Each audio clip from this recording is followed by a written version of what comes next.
Just because you both work doesn't mean you can neglect your young child every day. I've reported you. After a long day of overtime, I came home exhausted, only to be suddenly yelled at by my neighbor. Startled and scared. But wait. We don't even have a child. What followed was the revelation of a huge secret my neighbor was hiding. My name is Kate, I'm 29 years old. I live in an apartment with my husband. We've been living in this apartment we rented when we got married. It's designed for families, so it's quite spacious, and with parks and supermarkets nearby, the environment is pleasant and comfortable. The apartment next door had been vacant for a while, but about a month ago, a newlywed couple moved in. The wife appears to be pregnant. She's young, petite, and pretty.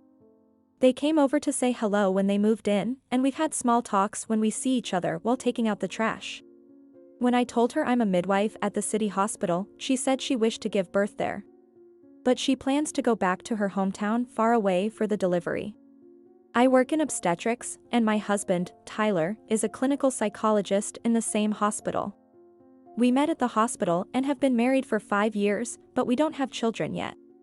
Given our age, we should probably start thinking about having kids, but I love my job and can't make up my mind. Having children would mean I couldn't focus on my work.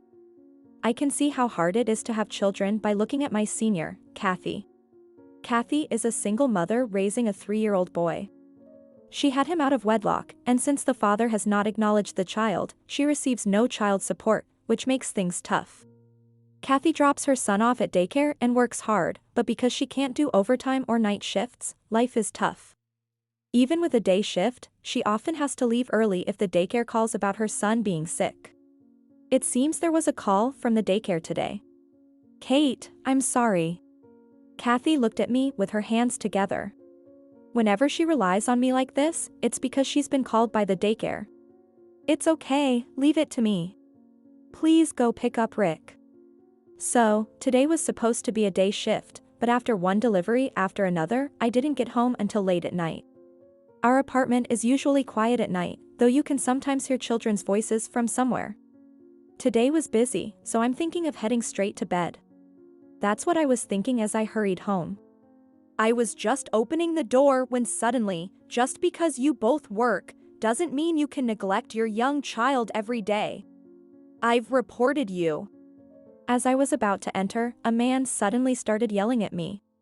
Wait, what are you talking about? Who are you? As I tried to push back the man who barged into the entrance, I smelled alcohol. Is he drunk? I'm from next door. Oh, are you Megan's husband? That's right, don't you know your neighbors? Well, I've never met you before. I was familiar with his wife, Megan, but I had never seen him before. What an awful first meeting. I don't understand what you're saying. Then, Mike said. I've been seeing you leave your child alone every day. What? The child is always wandering around alone at night. You're the one leaving him out, aren't you? Huh? Leaving such a small child alone at night, it's clearly neglect. That's why I reported you. Reported, you say? I'm the one who wants to report. Suddenly barging into someone's home, he must be quite drunk. Just because you work doesn't mean you can neglect your child. Wait a minute, that's not true. What? We don't have a child? What? Then, Megan peered out. What are you doing? Yelling at someone's house in the middle of the night. Kate, I'm really sorry. This man comes home drunk almost every day. I see. It's a misunderstanding then. I could only give a wry smile. But, do you really not have a child at your place? You're not hiding them, are you? What? Because, I've seen it too. Almost every day, a boy about 3 years old is in front of your door. What? That can't be, we don't have a child. If you had a child, you could just tell us. Not filing a birth certificate or something. Or did you kidnap him? What? No way! As I was troubled, Kate, what's wrong? A voice came from behind. Turning around, Tyler was coming up the stairs. Tyler, you're back? No, just went to the convenience store. I got yelled at by our neighbor Mike. He says we've been neglecting our child. What? Child? What are you talking about? But... Tyler paused for a moment as if thinking, then said, actually, I've seen a child too. What? As I was surprised, don't play dumb. It's your child, isn't it? Mike yelled again. Anyway, it's late now and it's disturbing the neighbors. We'll be leaving now. Tyler grabbed my arm, pulled me inside, and locked the door. Behind the door, Mike was saying something while banging on the door, but eventually, it quieted down. Why do we have to suffer such misunderstandings? Exhausted, I just slumped down on the spot. The visit from Child Protective Services was the next afternoon. I happened to have the day off from work, and with the fatigue from the previous day, I slept until noon but got up to eat something in the kitchen. It turned out Mike really had reported us. They left after I said we didn't have a child, but I was surprised when the police showed up. They asked a lot of questions but seemed to understand. I'm not sure if the suspicion was completely cleared, but being called by the police over a child that doesn't exist. So much for a day off, I didn't feel rested at all. And before I knew it, it was night while I was just lazing around. I shouldn't. I need to prepare dinner before Tyler comes home. I left the apartment and headed to the supermarket right nearby. I ran into a familiar face right in front of the supermarket's automatic doors. Oh, Kathy? And Rick too? It was Kathy with a little boy. Kate? Kathy seemed surprised to see me as well. I had never met Rick, but I didn't feel like it was the first time since I always saw his pictures and heard about him from Kathy. Did you live around here? No, that. I had some errands nearby. It got late, so I thought I'd buy some dinner at the supermarket. She seemed unusually hesitant, unlike her usual self. What could she possibly have to do around here? Is that so? My apartment is just around the corner. Please come by sometime. Is that so? Well, I need to get this little one to bed soon, so I'll see you later. Kathy quickly went inside, and we didn't see each other again in the supermarket. While preparing dinner, I kept an eye on the outside. I occasionally opened the door to peek out, but I didn't see the boy Mike mentioned. It must be a false accusation. Just as I was about to close the door, Mike came out from next door and passed in front of our door. Good evening. It was awkward, but I greeted him anyway. However, Mike didn't seem in the mood for greetings. You weren't arrested? What? The police came, didn't they? Yes, they did. And so did Child Protective Services. It seems they understood when I said we don't have a child. What? You're still lying. You criminal. Huh? It's strange, isn't it? A small child wandering around here every night. But I've never seen him. I had the day off today and didn't see anyone. Well, you're the culprit, so you could say anything, couldn't you? No, because there's no culprit or anything. Even though Mike didn't seem drunk today, he was making such accusations again. Megan and your husband have seen the child, haven't they? Why haven't you seen him? I don't know. Got it. It's your secret child, right? Huh? That's not possible. Please, just stop this. I'm completely lost. Come to think of it, Megan also saw that child, didn't she? I'll ask Megan about the child next time. She spends the most time at home, so she might have seen something. I don't know any young children though. Just as I was saying that, I suddenly remembered meeting Kathy and Rick earlier. A boy about 3 years old. Just the age of Rick. But it couldn't be Rick. Megan isn't here, Mike said. What? With neighbors who abuse children, it's not good for the mental health of someone pregnant like her. I sent her back to her hometown early. She'll be there until the birth. She's already gone back? So we won't see each other for a while, all the while under this misunderstanding. Feeling agitated, I couldn't help but think. Just go to the police and turn yourself in already. No, because I haven't done anything wrong. Strangely, since then, the boy hadn't appeared. Tyler also hadn't seen him. But Mike's harassment escalated. Letters filled with insults were left in our mailbox. They could even be slipped through the gap under our front door. But that wasn't all. Loud music from the next room, banging on the walls, and even trash or dead bugs left outside our door happened too.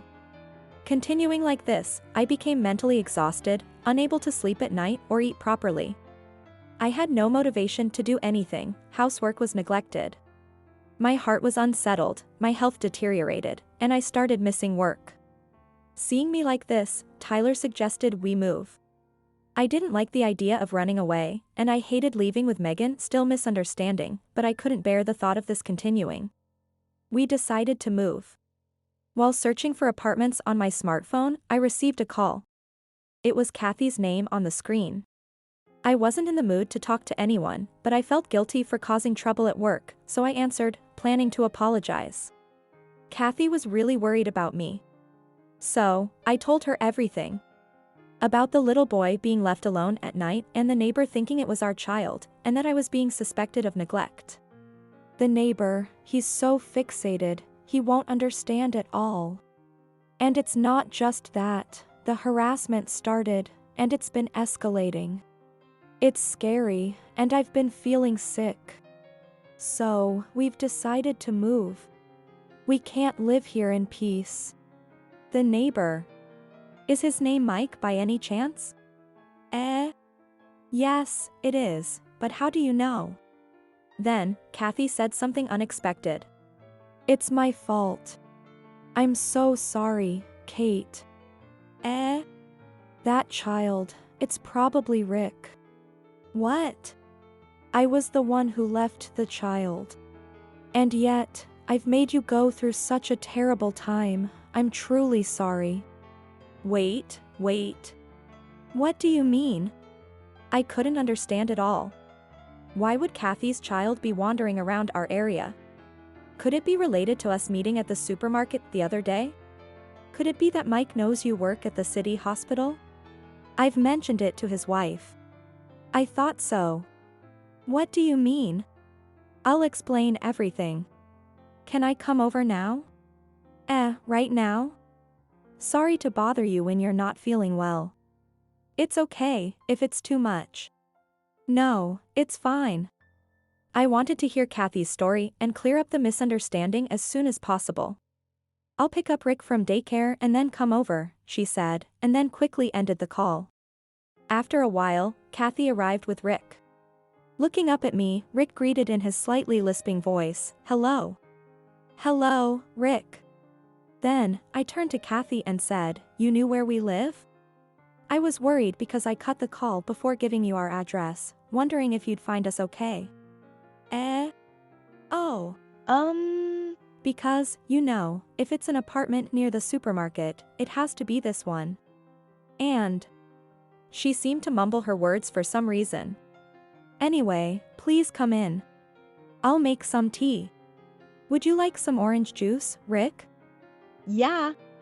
Rick replied happily. After hearing Kathy's story, I was shocked. I couldn't believe it at first, but if it was true, Mike's actions made sense.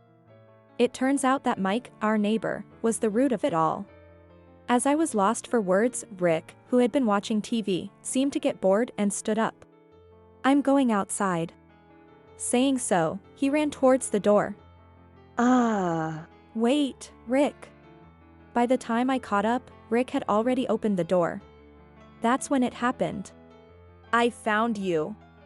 The person outside was Mike. Perhaps scared by Mike's loud voice, Rick backed away. I pushed Rick back inside and stepped out. "So, he was here after all. I just saw him coming out of your place." Mike laughed smugly. "Of course. He's our guest. Don't play dumb, saying he's your guest. That's your kid, right? Just admit it. He's not my child. He's the child of my coworker. And your child. Mike's smile stiffened, and he froze. He's the child you and Kathy had together. What? I confronted Mike. Don't pretend you've forgotten. Mike, you dated Kathy. Mike's face turned pale. I don't know any Kathy. Kathy was thrilled when you proposed to her.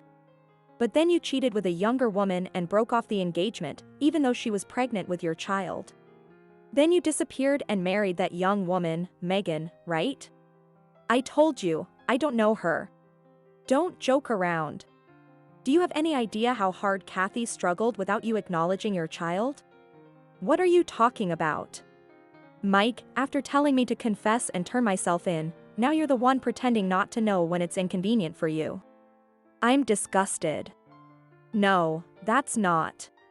Kathy had to work as a midwife and also clean a supermarket at night because life was tough. She had to bring Rick with her at night because there was nowhere to leave him. One night, when you were shopping at the supermarket, she saw you and realized you lived nearby. It's a lie.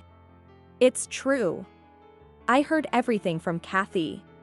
She wanted to talk to you, to let you meet your child, so she followed you. She saw you enter this apartment but stopped when she saw Megan coming out, realizing you were married and your wife was pregnant. No way. I once told Megan I work at the city hospital. Mike, didn't you hear that from Megan? You knew Kathy and I work at the same place, right? That's why you harassed me, thinking your past with Kathy would be revealed. But you never imagined the child you sometimes saw was your own. You tried to drive me out of the apartment with false accusations. Wait.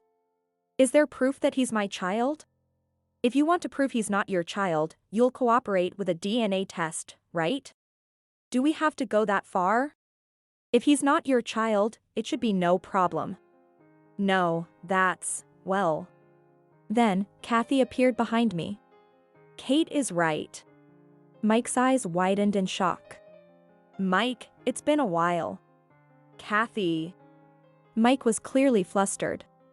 Why are you doing this? Do you want to destroy my family? If I wanted to destroy your family, I would have revealed myself when I first saw you, when your wife was with you. I don't care about you. I just couldn't bear the thought of your wife going through what I did. Then why send your child to my place? Rick waits for me in the break area while I'm working, but sometimes he sneaks out. He remembered coming to this apartment the other day. Maybe he felt something, even as a child. That's why he came here by himself, and you guys saw him. Mike slumped to the ground, defeated. I'm sorry. You think sorry is enough? Then, Mike got down on his knees. Please, don't tell Megan about this. Kathy and I exchanged looks, and she shrugged in resignation. I addressed Mike, still bowing his head. Is it because you don't want to ruin your relationship with Megan and the baby? Yes, please, I'm begging you. That's for Megan to decide. She should know what kind of person you are. If she forgives you, then you can continue as a family. Leaving Mike behind, we went back inside. I'm sorry, Kate. And thank you. Kathy, overwhelmed with emotions, began to sob like a child. Mama, are you okay? Rick, hugging his mother, looked incredibly reliable. It seems Megan didn't forgive Mike, and I heard they got divorced. Mike moved to a cheap, bathless studio apartment, working hard to pay child support for 2 kids. Kathy no longer needed to work at the supermarket and could spend more time with Rick. They even went on their first trip together, coming back with souvenirs and happy memories. As for me, I became pregnant. Being a midwife, I thought it'd be easy, but carrying a child is filled with anxieties. I struggled with seemingly endless morning sickness. Pregnancy is hard. Fortunately, my husband Tyler is understanding. He listens when I'm feeling anxious and helps with household chores when I'm feeling unwell. I can't imagine how lonely Kathy must have felt, betrayed by her boyfriend and facing childbirth alone. Now, I'm preparing for birth with Kathy's guidance. Kate's baby, I'll deliver for you, so don't worry. Kathy is very enthusiastic.